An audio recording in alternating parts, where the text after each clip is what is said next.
What's up, y'all? Talon here. Today we're going to be going over the results from the 2024 Indianapolis Regional Championship, the largest regional this weekend. I believe Buenos Aires actually had a special event as well in Argentina, but I think that had maybe 60 players. This one had a much larger amount, so I wanted to go over the teams, just going over what went well and just trying to figure out the common thread between these teams to try and figure out the best course of action for the rest of the metagame and figure out where we're headed. We're definitely going to see a lot of innovation in this regulation just because the focus on a singular restricted means there can be a lot of centralization archetypes, which means there's actually a lot of room for creativity to counter those really centralized archetypes. Is kind of a weird hierarchy where you would think more centralized equals less creative, but it's actually the opposite. We'll definitely see more of that in a second, but please subscribe to the channel if you haven't already. And with all that being said, let's get into a breakdown of this regional. So going down, we have actually the regional championship was won by Rajan Bal. He's been playing since I believe either 2015 or 2016. Had a top cut in the 2016 national championships and has been doing really well at the regional circuit since then. I think he got 3 top cuts this season alone, so he's been really killing it after graduating from, I believe, law school and getting certified as a lawyer in DC. So he's been doing incredible. Congrats to him on becoming a JD as well as this regional championship. Going into the team, we have something very interesting, and that is Miraidon. So I think everyone kind of had this Pokemon on the B tier of their tier list. They were like, yeah, I mean, the damage output is impressive, but what are you going to do about Rillaboom? And that's when people kind of figured out that Miraidon's signature move isn't Electro Drift, it's actually Volt Switch. Terra Electric Volt Switch when it KOs Incineroar, most Flutter Mane, just really insane things if you have it in the terrain. And it also counters the Rillaboom switch in. You get to pivot out into your own Incineroar as they try and set up terrain, and then suddenly you have an Incin against Rillaboom, and you can pivot in the Miraidon the next turn anyways. So that's generally how this team is meant to be played. Just really deal crazy damage early on with Volt Switch on Miraidon, chip things down for the Ursaluna Blood Moon and Cornerstone Ogerpon, and then sweep from there once they've taken their knockouts during the first Tailwind. Maybe get a second Tailwind up, and then go for Specs Discharge or Specs Electro Drift to take the remaining knockouts on the field. I recorded the video with this team, and it was actually very impressive. In the description below, I have the link to that video. Check it out if you want to see it in action beyond Rajan's stream games, but definitely check those out as well.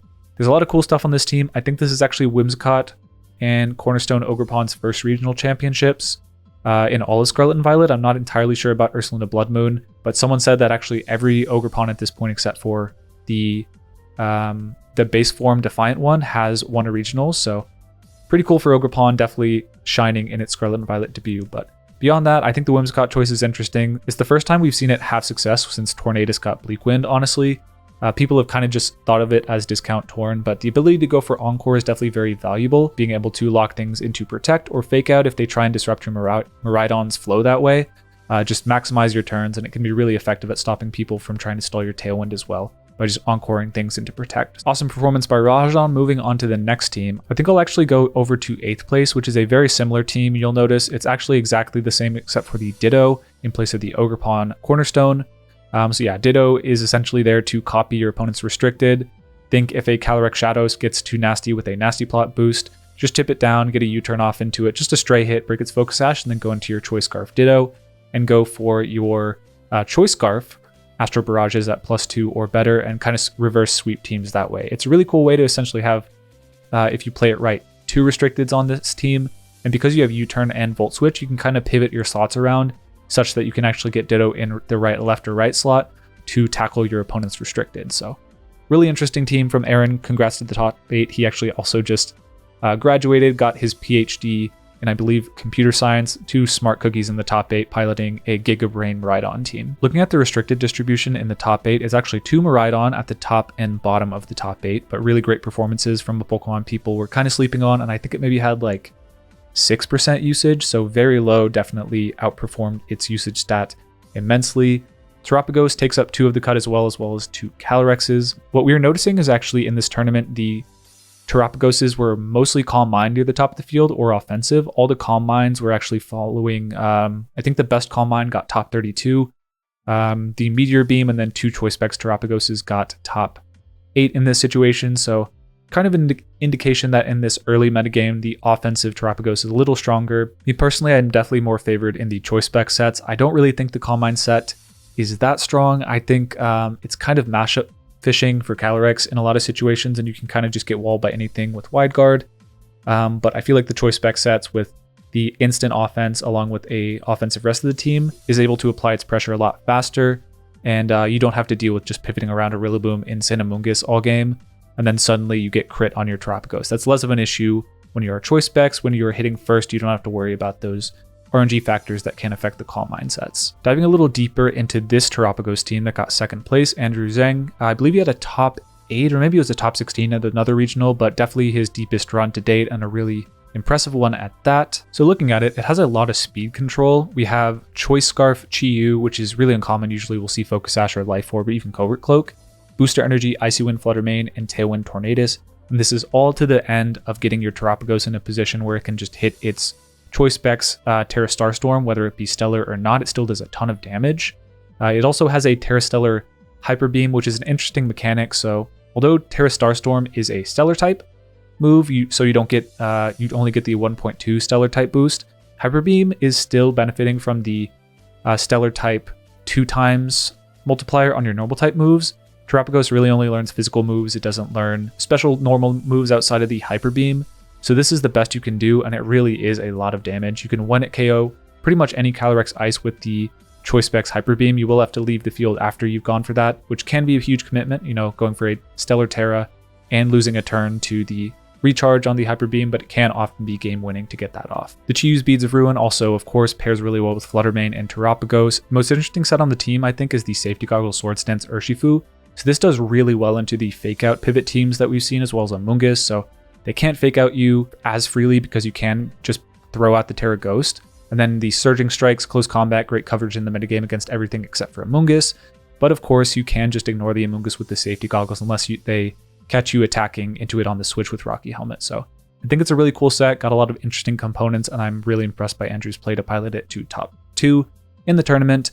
I feel like this Tornadus Terapagos combination with the choice specs is generally going to be the way we'll see it approach for the near future, just because it's really, really difficult to stop it from doing its thing, because you can't do your own weather thing, you can't do terrain stuff because of the Terra Shift, just the Stellar Terra on the Terapagos being able to dispel all those elements off the field. So you're really in control, and the Chi-Yu and the Flutter Mane keep you in control with the speed control and the damage control from Snarl and Icy Wind. So really cool team from Andrew. Congrats on that top 2 finish. These next 2 teams are pretty similar. I'll go into Justin's first. And what I want to highlight here is this is very similar to teams we've seen for Calyrex Ice in the past. The Terra Grass to mitigate a weakness to Amoonguss, definitely very smart. Lots of Terra Ghosts actually to avoid fake out pressure, which is a common trend. Just a lot of respect for fake out in the top finishing teams, which may be a lesson if you have a Terra type you're not often using. Maybe try out Terra Ghost and make people a little more scared to hit a fake out into your Pokemon.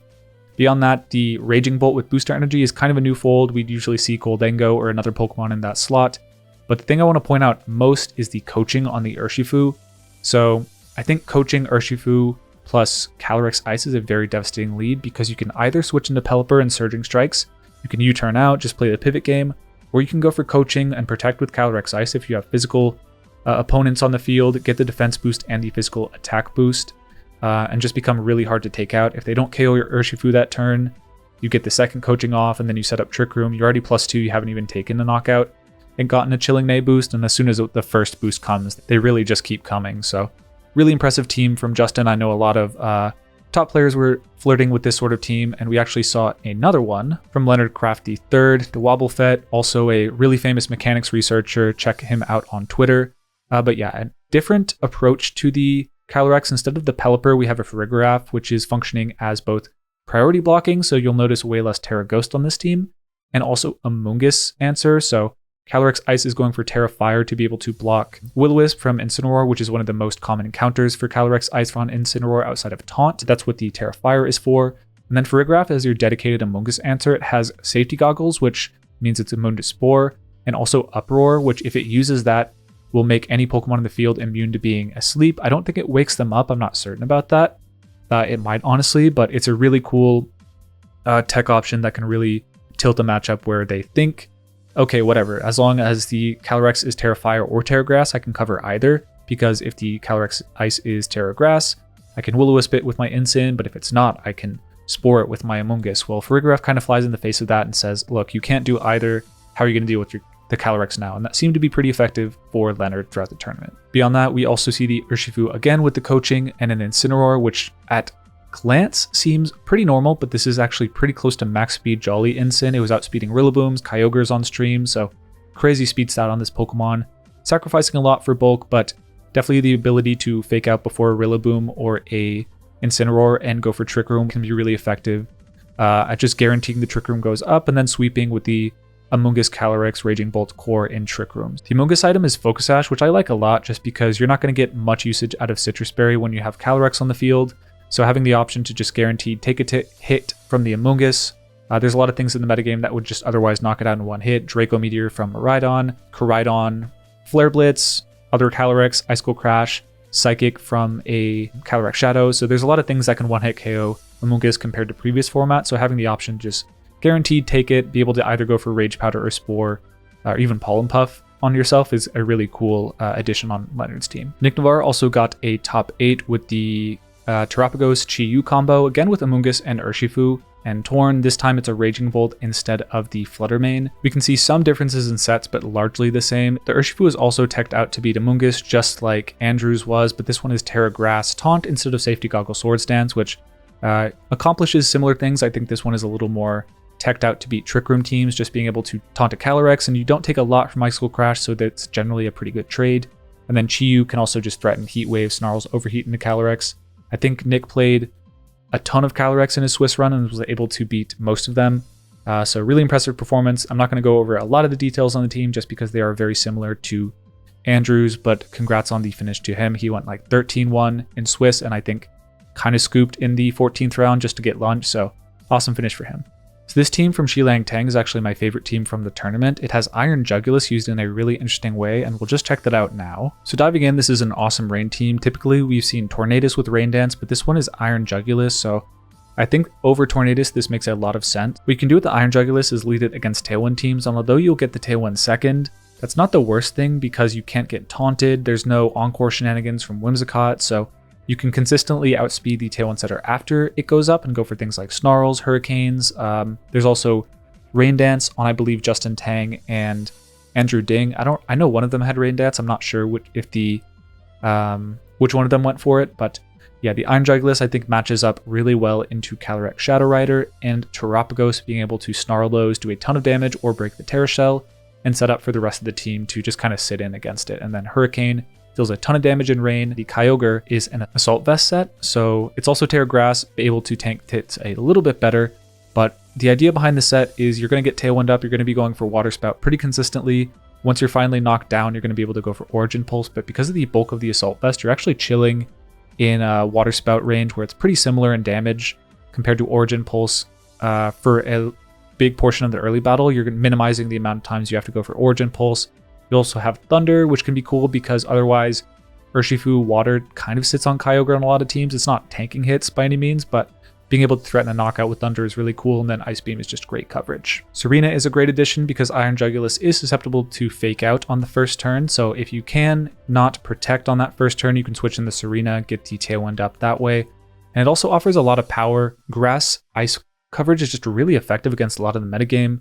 Power Up into all the water types, Ice on Triple Axle, good into the many Dragon type restricted Pokemon, and then Taunt is really good into Amoonguss, meaning you don't have to go for Terra Grass on Kyogre or Urshifu in front of it, as well as being able to taunt Trick Room teams. That's a little less effective against Calyrex Ice, but you can go for Terra Water to tank a Glacial Lance if you read that, and then just stop the Trick Room and then let the rest of your Pokemon take care of the rest. Now, there were a lot of interesting teams in the cut, but I think Keanu Inosanto's team probably the most interesting. I believe this is his first big tournament, and he did it in a huge way with a really interesting team.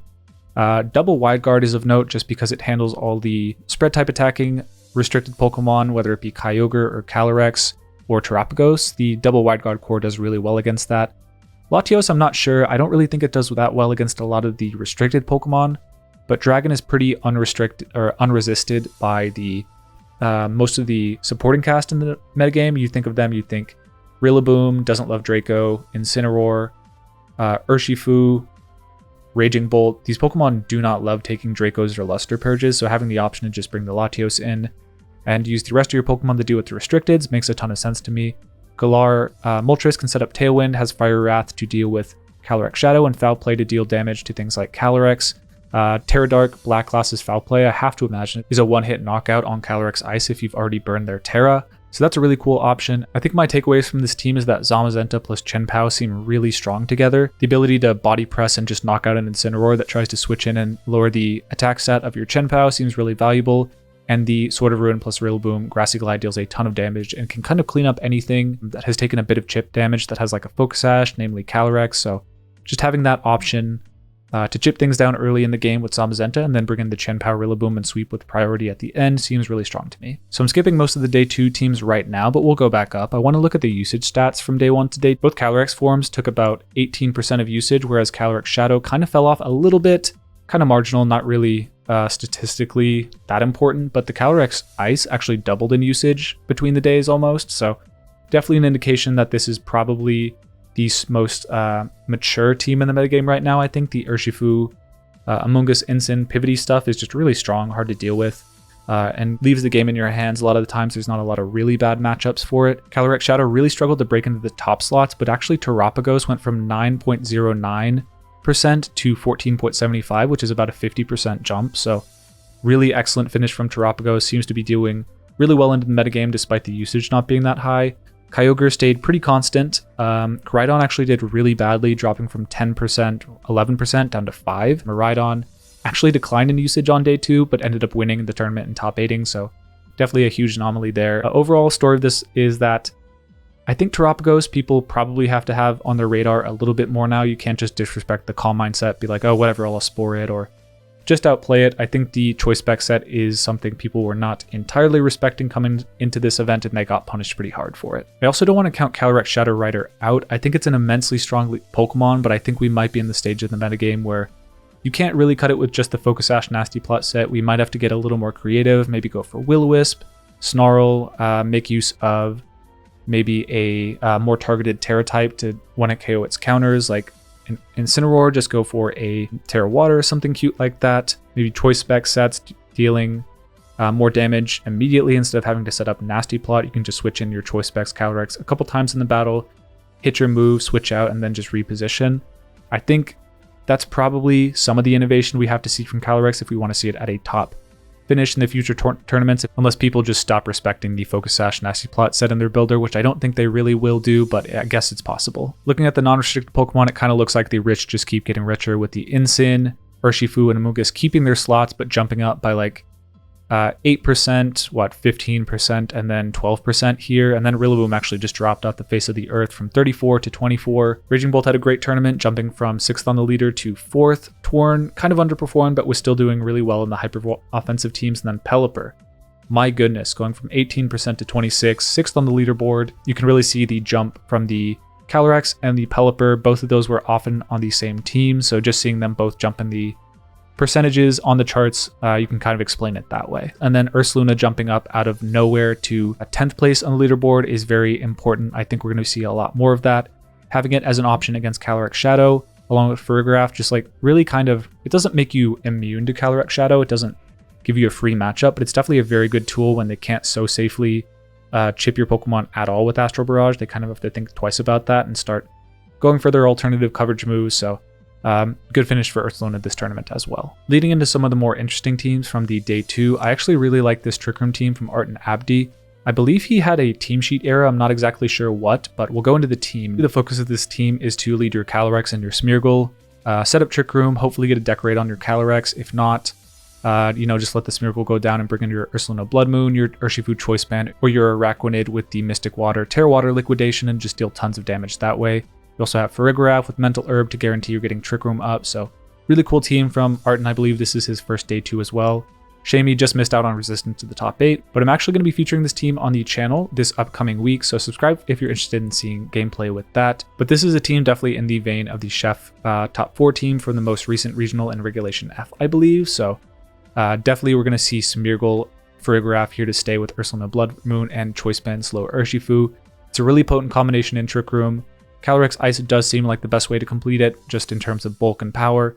Araquanid maybe switches out, but I do feel like this core 5 is something you really need to be prepared for the rest of the regulation. Swinging down to 12th place, we actually have Groudon in its highest finish, actually outplacing Miraidon, which not a lot of people were expecting. We kind of thought Groudon was on Fraud Watch, but looking at the team itself, we'll see why it was able to do so well. Helping Hand is a really good move here just because it really means you're not hitting Swords Dance and Bulk Up and missing your +1 or +2 Precipice Blades. You're just going for Precipice Blades straight up or going for Helping Hand. So you'll be going for Precipice Blades on more turns, which means you have more likelihood to spread that damage around. And then when you get in the spot where you know you just can't afford to miss a Precipice Blades, you can Helping Hand your Flutter Mane, or your Raging Bolt with the Photosynthesis boost on special attack can do crazy damage that way. Also Helping Hand, Terrifier, Ogerpon, Ivy Cudgel, insane damage. So I feel like it was a smart call on the Helping Hand overall.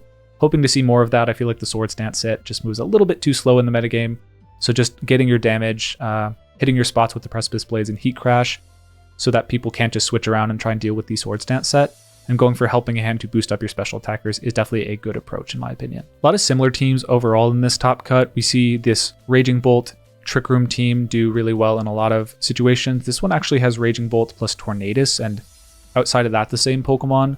So you can go for Rain Dance plus the Urshifu, but you also probably have a mid-speed Calyrex to go for Tailwind plus Glacial Lance that way. I feel like that's an interesting angle. Might see more success in the future as people try to counter the Pelipper. Just having a Tornadus speed mode could be cool as well. This team down here is very interesting. It's a very defensive take. Essentially we have Screens, Incin, Intimidate. I believe this is Calm Mind Cresselia with Snarl Ting Lu with Fisher, and then probably Iron Defense, Wide Guard, Zamazenta. Very defensive. You'll definitely get a lot of opportunities to hit Fisher with Intimidate and Light Screen and Reflect, as well as set up Iron Defenses, so it can be really painful for a spread type attacking Calm Mind Terapagos team, Kyogre team, really anything that needs to get big bursts of damage off with spread type attacks is going to have a lot of trouble against this sort of team. Looking at this one, I'll actually zoom in on it. Arthur Collier went with a Kyurem White team with a Milotic, so looking at it, it is pretty crazy. We have Shadow Ball and Indeedee to be able to hit Calyrex Shadow Rider for super effective. AV Kyurem White, which will benefit from both the special defense boost from the Assault Vest and then the Ice type defensive boost from Snow that the Ninetales Alola gives. Ninetales Alola has Focus Sash to guarantee you can take at least one hit and get the Aurora Veil up. Big Tears to increase the damage on your Kyurem's hits. I feel like Freeze Dry is really great coverage in this metagame, as well as Blizzard just hitting a ton of damage. It's hard to stop all the damage output from the Kyurem. You also have Coil, Hypnosis, Milotic with Life Dew to heal the Pokemon in this team. Ursaluna Blood Moon and Indeedee, kind of similar to the Ferrograph Indeedee combo we've been talking about, except you have Follow Me on the Indeedee if you get Trick Room up to further protect the Ursa.